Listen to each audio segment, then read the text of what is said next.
जय हिंद, नमस्कार फ्रेंड्स। ज्योति क्लासेस में आप सभी का एक बार फिर से स्वागत है। फ्रेंड्स, आपको पता है कि हमारी जो होम साइंस की सीरीज चल रही है, यानी कि जो हम क्लास 6 to 12 जो अपनी होम साइंस की बुक रीड कर रहे हैं, उसको हमने कंटिन्यू रखा है। और उसमें अभी तक हमने हमारा जो क्लास 6 और क्लास 7 की बुक थी उसको कंप्लीट कर लिया है। और हमने स्टार्ट किया साथ ही साथ हमारा क्लास 8 और क्लास 8 में भी फ्रेंड्स हमने जो हमारा चैप्टर 8 था वहाँ तक कंप्लीट कर लिया है। तो आप सभी से रिक्वेस्ट है, अगर अभी तक आपने हमारी उन वीडियोस को नहीं देखा है तो फ्रेंड टेंशन वाली कोई बात नहीं है।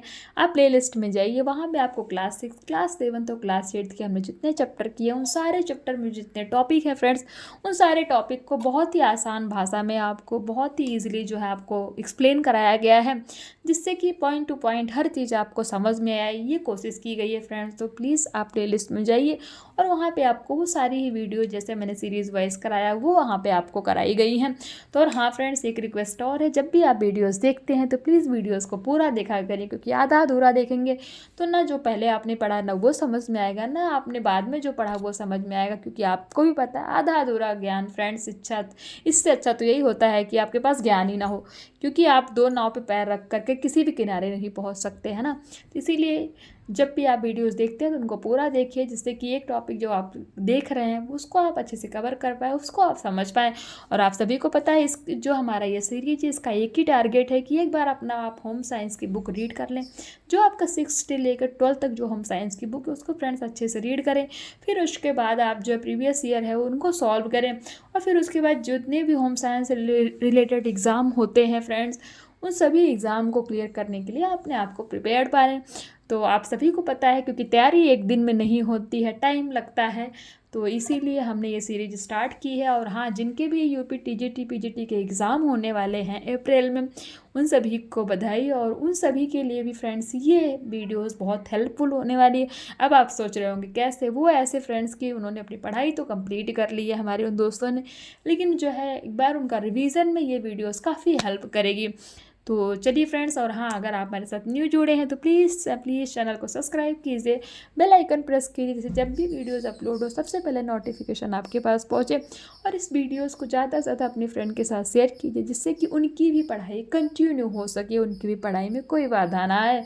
और हाँ फ्रेंड्स, अगर टॉपिक अच्छे लग रहे हो, कंटेंट अच्छा लग रहा हो तो वीडियो को लाइक कीजिए, ना अच्छा लग रहा हो फ्रेंड्स तो डिसलाइक कीजिए, एज यू विश।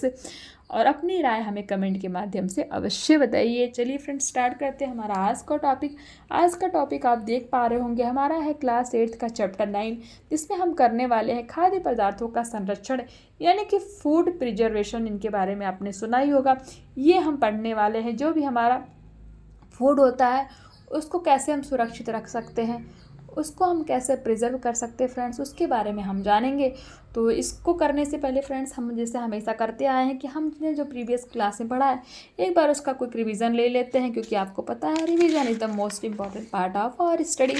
क्योंकि अगर जब हम प्रीवियस क्लास का रिवीजन लेते हैं तो हमने प्रीवियस में जो पढ़ा है प्लस अभी जो हम पढ़ रहे हैं फ्रेंड्स, दोनों को आपस में कनेक्ट कर पाते हैं कि दोनों के बीच में क्या कनेक्शन है, और दोनों टॉपिक को कंप्लीट कर पाते। चलिए फटाफट फ्रेंड्स एक बार क्विक रिवीजन ले लेते हैं। प्रीवियस क्लास में हमने पढ़ा था घरेलू वस्तुओं की सफाई एवं सुरक्षा, it mean safety and cleanliness of home appliances के बारे में। इसमें हमने घरेलू सामान की सफाई एवं सुरक्षा का महत्व देखा था। क्लीनलीनेस ऑफ हाउस, घरेलू वस्तुओं की सफाई एवं सुरक्षा देखी थी। Cleanliness of home appliances and उनकी सेफ्टी के बारे में देखा था। उसमें हमने देखा था रसोई घर की वस्तुओं की सफाई और सुरक्षा कैसे की जाती है, जो कि रसोई घर में यूज होता है बर्तन, उसकी सफाई सुरक्षा। फ्रिज के बारे में हमने देखा था मिक्सर को कैसे साफ रखा जा सकता है। फिर उसके साथ हमने देखा था अन्य उपकरण जो होते हैं उनके बारे में जाना था। स्नानक गृह यानी कि बाथरूम की जो वस्तुएं होती है यूज़ होने वाली, उनकी सुरक्षा, उनकी सफाई कैसे की जाती है हमने देखा था। शयन कक्ष यानी कि जो हमारा बेडरूम है उसको हम कैसे साफ और क्लीन रख सकते हैं, उसमें जो सामान रखे हुए हैं। ड्राइंग रूम की वस्तु यानी कि जो हमारा गेस्ट रूम होता है उसमें जो हमारी वस्तुएं होती, थिंग्स होते हैं, उनको हम कैसे नीट एंड क्लीन रख सकते हैं, उनके बारे में फ्रेंड्स हमने जाना था। और साथ ही साथ फ्रेंड्स हमने हमारा जो स्मरणीय तथ्य था इस चैप्टर का कंप्लीट किया था। और उसमें हमने देखा था हमारी प्रश्नावली, जिसमें कुछ हमने बहुविकल्पीय, रिक्त स्थान और सही गलत के क्वेश्चंस किए थे। और एज अ होमवर्क के रूप में फ्रेंड्स आपको मैंने आदि लघु उत्तरीय, लघु उत्तरीय और दीर्घ उत्तरीय प्रश्न दिया था। आई होप आपने इन क्वेश्चन को सॉल्व किया होगा और ये क्वेश्चन आपसे बहुत ही अच्छी तरह से सॉल्व हुए होंगे। प्लीज़ अपनी राय हमें बताइए कमेंट करके कि ये क्वेश्चन आपसे सॉल्व हुए कि नहीं हुएंगे। आप लोग बहुत ही अच्छे हैं दोस्तों, आपने अवश्य इन क्वेश्चन को सॉल्व किया होगा, ये इतना ऐसा मुझे यकीन है। चलिए फ्रेंड्स, ये था हमारा प्रीवियस क्लास और देखते हैं हमारा जो आपको जैसे मैंने बताया आज हम पढ़ने वाले हैं हमारा खाद्य पदार्थों का संरक्षण, फूड प्रिजर्वेशन के बारे में हम जानेंगे। अब देखते हैं, पढ़ते हैं इस चैप्टर को। हमारे देश में प्रतिवर्ष 3.2 करोड़ टन फलों एवं सब्जियों का क्या होता है, उत्पादन होता है। कितना? 3.2 यानी कि 2.2 करोड़ टन, यानी कि 3.2 करोड़ टन फलों का। वो मैंने फ्लो में अपोजिट बोल दिया, 2 बोल दिया, तो ऐसा नहीं है। 2 यानी कि 3.2 करोड़ टन फलों एवं सब्जियों का उत्पादन होता है, परंतु मौसम में इनका पूरा उपयोग नहीं हो पाता। कुल उत्पादन का लगभग 25 to 30% भाग सड़ गल कर बेकार हो जाता है, क्योंकि पेड़ से तोड़ने के बाद इनमें रासायनिक परिवर्तन होने लगते हैं, फफूंदी लग जाती है, दुर्गंध आने लगती है। हमारे देश में अभी इतने शीत भंडार गृह नहीं है कि जिन फल सब्जियों का तुरंत उपयोग ना हो सके उन्हें सुरक्षित किया जाए। ऐसी स्थिति में फल सब्जियों को अधिक समय तक सुरक्षित कर दिया जाए। ऐसी स्थिति में फल सब्जियों को अधिक समय तक सुरक्षित कैसे रखा जाए, यह एक समस्या बन जाती है। इस समस्या के समाधान हेतु वैज्ञानिकों ने विभिन्न खाद्य पदार्थ सुरक्षित रखने के कुछ तरीके खोजे हैं, जिन्हें खाद्य संरक्षण की विधियां कहा जाता है। आई होप आपको जो है फूड प्रिजर्वेशन के बारे में पता चल गया होगा। आपको बताया ना हमने, हमारे देश में हर वर्ष यानी कि एवरी ईयर कितना होता है, 3.2 करोड़ टन फल एवं सब्जियों का उत्पादन होता है, यानी कि इनकी पैदावार होती है। अब देखते हैं खाद्य पदार्थों के संरक्षण का उद्देश्य क्या है, कि उनको हम क्यों सुरक्षित रखते हैं, क्यों प्रिजर्व करके रखते हैं। फसल के समय अनाज सस्ते मिलते हैं। एक कुशल गृहिणी पूरे वर्ष के लिए अनाज खरीद कर रख सकती है। इसमें धन की व समय की बचत होती है और अनाज खरीदने बार बार बाजार नहीं जाना पड़ता। नंबर 2, मौसम के समय फल सब्जियां ज़्यादा मात्रा में होती हैं, काफ़ी मात्रा प्रयोग नहीं हो पाती। इन्हें सुरक्षित कर बिना मौसम प्रयोग किया जा सकता है। खाद्य पदार्थों के संरक्षण की विधियां। खाद्य पदार्थों का उचित रख रखाव के अभाव में कई नुकसान होते हैं। वो कौन से? स्वाद खराब होना आदि। अतः इन सबसे बचने के लिए निम्न उपाय किए जाते हैं। नंबर 1, खाद्य पदार्थों को ठंडा करना है। यह विधि 2 प्रकार से अपनाई जाती है, यानी कि जो हमारे खाद्य पदार्थ हैं उनको ठंडा करने की हमारे पास 2 विधि है। कौन सी? प्रशीतन व्यापारिक विधि और प्रशीतन घरेलू विधि। देखते हैं इन दोनों विधियों को। पहले देखते हैं प्रशीतन व्यापारिक विधि। इसके लिए शीत भंडार गृह बनाए जाते हैं। यह काफ़ी बड़े होते हैं। व्यापारी इसमें बड़ी संख्या में फल सब्जियां संरक्षित कर सकते हैं। इन भंडार गृहों का तापक्रम 0 डिग्री सेल्सियस के आसपास रखना होता है। प्रशीतन द्वारा जीवाणु क्या होते हैं? निष्क्रिय रहते हैं। प्रशीतन घरेलू विधि देखते हैं। इसके लिए घर में रेफ्रिजरेटर का प्रयोग किया जाता है। घरेलू उपयोग में आने वाली फल सब्जियां कुछ दिनों तक फ्रिज में संरक्षित रह सकती है। फ्रिज के अंदर का तापक्रम बहुत कम किया जाता है। नंबर 2 में देखते हैं खाद्य पदार्थों को गर्म करना है। शीघ्र खराब होने वाले खाद्य पदार्थों को ताप पर गर्म किया जाता है, यानी कि बहुत ज़्यादा तापमान, बहुत हाई डिग्री टेम्परेचर पर गर्म किया जाता है, जिससे बैक्टीरिया नष्ट हो जाते हैं और काफ़ी समय तक खाद्य पदार्थ सुरक्षित रह सकते हैं। यह विधि भी 2 प्रकार से अपनाई जाती है। कौन सा? एक क्या है? पाश्चुराइजेशन, और दूसरा हमारा क्या है? स्टेरिलाइजेशन। तो ये 2 विधियां हैं। फर्स्ट हमारा जो पाश्चुराइजेशन है उसके बारे में देखते हैं। इस विधि को निर्जीवीकरण भी कहते हैं। इस विधि में दूध को एक निश्चित ताप पर गर्म किया जाता है और इसके बाद ठंडा कर दिया जाता है। इससे क्या होता है? इससे दूध के बैक्टीरिया नष्ट हो जाते हैं। तो ये था फ्रेंड्स हमारा पाश्चुराइजेशन। अब दूसरा हमारा देखते हैं स्टेरिलाइजेशन के बारे में। इस विधि में जीवाणु को पूरी तरह नष्ट कर दिया जाता है। किस विधि में? स्टेरिलाइजेशन विधि में। इस विधि को जीवाणु हनन भी कहते हैं, यानी कि जो हमारा स्टेरिलाइजेशन विधि होता है इसको जीवाणु हनन भी कहते हैं। फल सब्जियों को गर्म करके जीवाणु मुक्त कर दिया जाता तथा फल सब्जियों को डिब्बों बोतलों में बंद करके अंदर की वायु को निकालकर एयर टाइट बंद कर देते हैं। अब देखते हैं नंबर 3, खाद्य पदार्थों की नमी दूर करना। खाद्य पदार्थों में उपस्थित नमी व जल खाद्य पदार्थों को खराब कर देते हैं। अतः खाद्य पदार्थों की नमी दूर करके खाद्य पदार्थों को अधिक समय तक सुरक्षित किया जाता है। इस विधि को भी दो प्रकार से अपनाया जाता है। नंबर 1 घरेलू प्राकृतिक विधि और नंबर 2 व्यावसायिक कृत्रिम विधि। तो नंबर 1 घरेलू प्राकृतिक विधि कौन सी है देखते हैं। घर में फल सब्जियों को धूप में सुखाकर साल भर के लिए रख लिया जाता है। जब इन फल सब्जियों का मौसम नहीं होता है तब इनका प्रयोग कर मौसम का आनंद लिया जाता है। आपने देखा होगा जैसे हमारी दादी हैं, दादी नानी हैं, घर पे होती है, पहले होती थी, है भी, जिनकी है अभी, और मेरी तो अभी है ही है। तो वो क्या करती थी, जब भी हमारा मटर का सीज़न आता है, चने का सीज़न आता है, गोभी का सीज़न आता है, तो इस सीज़न में वो क्या करते हैं, आपने देखा होगा गाँव में, तो वो क्या करते हैं जब भी, क्योंकि ये सीज़न ठंडी का होता है, तो उस टाइम क्या करते हैं, उस टाइम ये क्या करते हैं, मटर को हो गया, गोभी को हो गया, चने को हो गया, इन सब चीज़ों को क्या करते हैं, धूप में सुखा सुखा करके एकदम उनका, जब तक उनके अंदर जो है मॉइस्चराइज़र कंप्लीट ख़त्म नहीं हो जाता, वो जब तक सूख नहीं जाता, उसको धूप में सुखाते रहते हैं।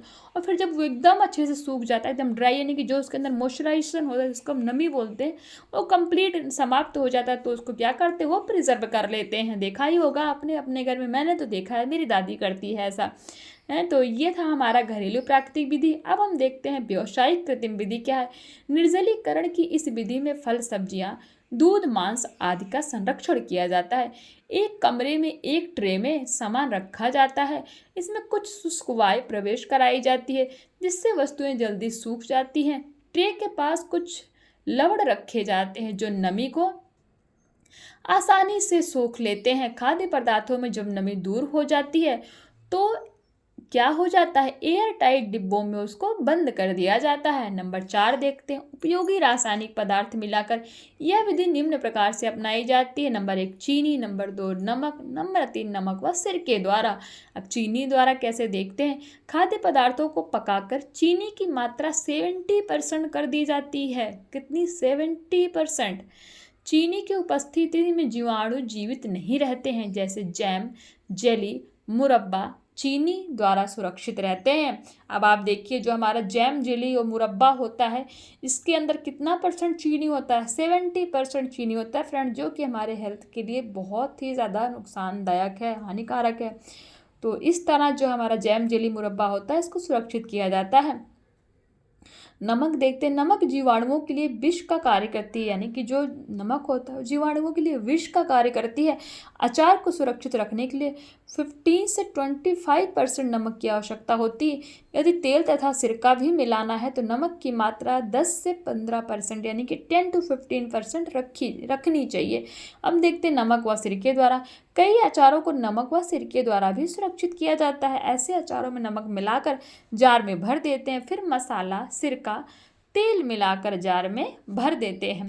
तो ये था फ्रेंड्स हमारा उपयोगी रासायनिक पदार्थ मिलाकर कैसे जो है इनको संरक्षित यानी कि प्रिजर्वेशन किया जाता है, इसके बारे में हमने जाना। अब हम देखते हैं खाद्य पदार्थों के संरक्षण के लाभ क्या, यानी कि जब हम उनको सुरक्षित करके सेव करके रखते हैं तो उनके लाभ क्या हैं। खाद्य पदार्थों के संरक्षण का महत्व एवं लाभ निम्नलिखित है। नंबर 1, मौसम के समय फल सब्जी इतनी अधिक मात्रा में होते हैं कि उनका उपयोग पूर्णतः नहीं हो पाता, अतः काफ़ी मात्रा में सड़ गल कर बेकार हो जाते हैं। इस समय इन खाद्य पदार्थों का संरक्षण कर लिया जाता है तो इसके 2 लाभ होते हैं। कौन से?